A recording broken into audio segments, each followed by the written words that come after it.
Si toi aussi, tu te sens bloqué dans ton travail, tu as déjà dû rêver à la liberté financière. Ce doux rêve où vous gagnez votre vie à ne rien faire. Prendre sa retraite à 40 ans, à 30 ans. Malheureusement, pour trop de gens, cela reste un rêve. Car trop peu arrivent à mettre en place les choses nécessaires pour atteindre cet objectif. Et pourtant, c'est un objectif qui peut être atteint par n'importe qui. Dans cette vidéo, je vais donc partager avec toi les 7 clés qui vont te permettre d'atteindre la liberté financière.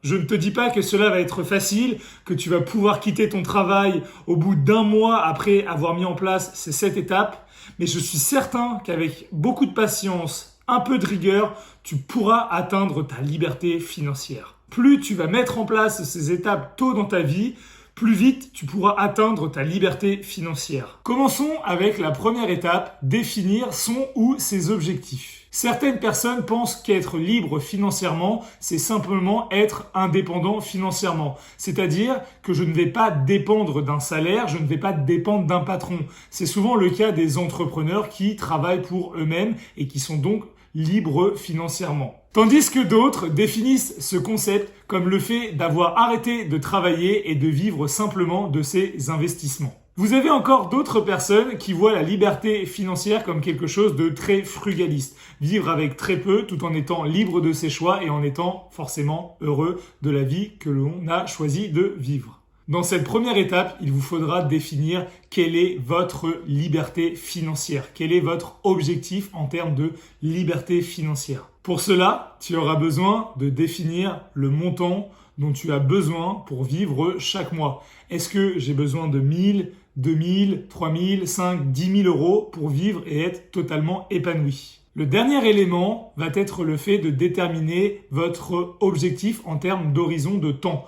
Est-ce que je souhaite atteindre cet objectif dans 10, 15, 20, 30 ans? Bon, dans l'idéal, tu vas me dire que tu as envie d'être libre financièrement dans 1 ou 2 mois. Mais bon, il va falloir déterminer un objectif réalisable. Parce qu'après tout, si tu as envie de manger des pâtes tous les midis, tous les soirs pendant 2-3 ans, forcément, tu vas faire des économies et tu vas atteindre ta liberté financière plus rapidement. Mais l'objectif n'est pas forcément de vivre en prison ou de trop se priver non plus. La deuxième étape consiste à avoir un bon état d'esprit. Obtenir le bon mindset qui va te permettre d'acquérir ta liberté financière est primordial.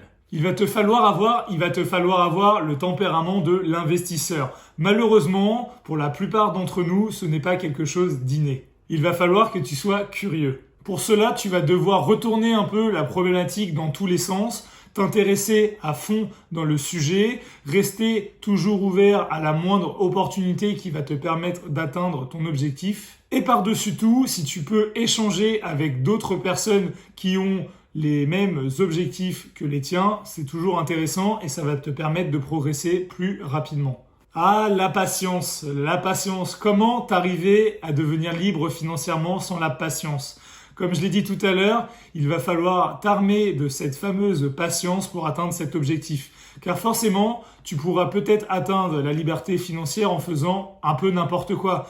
On voit que les cryptos ont augmenté de 1000%. C'est pas pour autant que demain, il va falloir mettre l'ensemble de ton patrimoine sur les cryptos pour atteindre plus rapidement l'objectif que tu t'es fixé. Car c'est vraiment le meilleur moyen de tout perdre et au final, de ne jamais atteindre votre liberté financière. Le dernier critère qu'il va falloir travailler est ta discipline. Par exemple, si tu as décidé de vivre seulement avec 900 euros par mois et d'investir 200 euros par mois dans les actions, surtout, il faudra être rigoureux et le faire tous les mois comme tu l'as prévu dans ton plan. Il faudra toujours te référer au plan que tu as fixé au départ et c'est ça qui va te permettre d'atteindre ton objectif. La troisième étape, se former, s'éduquer et s'informer. Il existe une multitude de façons différentes pour bien se former à la réussite de la liberté financière. Tu vas avoir dans un premier temps une multitude de formations payantes. Pour la plupart des cas, proposées par des infopreneurs qui vont te promettre de t'aider dans ta quête de liberté financière avec un très grand nombre de contenus payants et ça peut vite être très cher pour vous et pas forcément très adapté car autant il y a certains contenus qui peuvent être très enrichissants, très intéressants, mais ça a un coût et autant tu pourras avoir des formations qui sont franchement très bas de gamme et pourtant qui coûtent assez cher. Ensuite, tu as la formation gratuite en autodidacte. Aujourd'hui, avec Internet, tu peux trouver toutes les informations dont tu as besoin pour atteindre ta liberté financière. Tu as Google, tu as YouTube, avec des vidéos comme celles que tu regardes aujourd'hui. Tu vas pouvoir en apprendre beaucoup et cela totalement gratuitement. Si tu es ici, j'imagine que la liberté financière, la bourse, l'immobilier, la gestion de patrimoine au sens large sont des domaines qui t'intéressent. Je t'invite à t'abonner à la chaîne YouTube Éducation Financière. Je sors une vidéo tous les samedis matins et je suis certain que je vais pouvoir t'apprendre énormément de choses et atteindre ta liberté financière comme tu le souhaites. Il est beaucoup moins cher qu'une formation payante et un peu plus cher que l'utilisation d'Internet pour se former, mais tout aussi performant, voire plus performant. Il existe énormément de livres sur la liberté financière, la gestion de l'argent qui vont réellement t'en apprendre beaucoup. Et honnêtement, c'est comme ça que je me suis auto-formé et je ne regrette en rien ce que j'ai fait. Ça a toujours été un réel plaisir de lire ces bouquins et j'en ai appris énormément. Il va te falloir éviter à tout prix les passifs inutiles. Qu'est-ce qu'un passif ? C'est quelque chose qui va te coûter de l'argent et dont la valeur de cet objet va diminuer à travers le temps. Par exemple, demain, tu vas acheter une voiture, dans 5, 10, 15 ou 20 ans, elle vaudra bien moins cher. Si par exemple, tu achètes tous les ans le dernier iPhone qui vaut 1000 €, ça fait toujours 1000 € par an en moins pour tes investissements. Pour résumer, un actif, c'est quand tu achètes quelque chose et que cette chose ne va pas t'apporter de l'argent, elle ne va pas fructifier. Si tu souhaites approfondir le sujet, je te conseille l'excellent livre de Robert Kiyosaki, Père riche, Père pauvre. C'est un peu la Bible de ceux qui sont intéressés par la liberté financière. Tu trouveras le lien de ce livre dans la description. Il te faut absolument investir dans les actifs. Un des piliers pour atteindre votre liberté financière est d'éviter au maximum les passifs et d'investir au maximum dans les actifs. Un actif, c'est quelque chose que tu vas acheter qui va te rapporter de l'argent dans le temps.